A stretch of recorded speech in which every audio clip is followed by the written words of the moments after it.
अमरावतीच्या दर्यापूरमध्ये युवा स्वाभिमान पक्षाचे उमेदवार रमेश बुंदिले यांच्या प्रचारासाठी नवनीत राणांच्या उपस्थितीत काल खल्लार इथं सभेचं आयोजन करण्यात आलं होतं।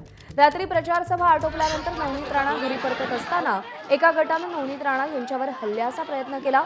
खुर्च्यांची फेकाफेकीही करण्यात आली। यामुळे खल्लार गावामध्ये काही काळ तणावाचं वातावरण तयार झालं होतं। या प्रकरणी खल्लार पोलीस ठाण्यामध्ये 30 ते 40 जणांवर गुन्हे दाखल करण्यात आले। पण आरोपींना सकाळी 10 वाजेपर्यंत अटक केली नाही तर अमरावती जिल्ह्यातील सगळे हिंदू या ठिकाणी दाखल होतील असा इशारा नवनीत राणांनी दिलाय।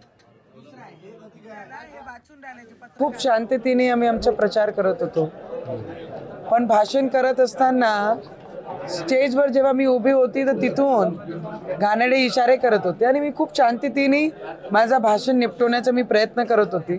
मला तर मारलंच, माझ्यावर खुर्च्या फेकल्याच, स्पष्ट व्हिडिओमध्ये दिसतंय। मला शिवीगाळ करून माझ्यावर थुकले आणि आता आम्ही गुन्हा दाखल केलाय। रात्रभरापर्यंत जर त्यांना अटक नाही झाली तर सकाळी 10 वाजता इथे वेगळं चित्र पूर्ण अमरावतीमध्ये जेवढा हिंदू समाज आहे सगळे एकत्रित राहील जर यांनी अटक आज केली नाही तर। प्रणय निर्माण आपले प्रतिनिधी सध्या आपल्यासोबत आहेत। प्रणय, काल रात्री नेमकं काय घडलं, पोलीस काय कारवाई करतायत आणि नवनीत राणा यांनी दिलेल्या इशाऱ्याच्या पार्श्वभूमीवर काय खबरदारी घेतली जाते? सध्या आपल्याला माहित आहे की निवडणूक सुरू झालेली अवघ्या काही तासावर विधानसभेची निवडणूक होणार आहे आणि सध्या जे नेते मंडळी आहे ते प्रचारामध्ये व्यस्त आपल्याला पाहायला मिळते। नवनीत राणा 2 दिवस दर्यापूर मतदारसंघामध्ये होत्या आणि काल रात्री 9:30 पावणे 10च्या दरम्यान मध्ये त्यांची एक खल्लार म्हणून गाव आहे त्या ठिकाणी जाहीर सभेचं आयोजन करण्यात आलं होतं।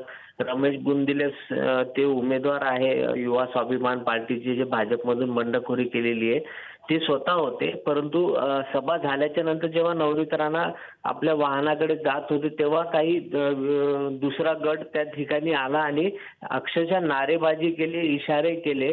त्याच्यानंतर जो जिल्हा प्रमुख आहे युवा स्वाभिमानचा, त्यांनी जाऊन त्या गटाला समजवलं की तुम्ही असं करू नका, निवडणुकीचा वेळ आहे। भाषण करून नवनीतताई इथून परत निघून जातील, परंतु ते ऐकण्याच्या मनस्थितीत नव्हते। बाचाबाची झाली आणि तरी सुद्धा नवनीत राणांनी सगळ्या कार्यकर्त्यांना सांगितलं की तुम्ही शांत राहा म्हणून, चला आपण इथून जाऊया म्हणून।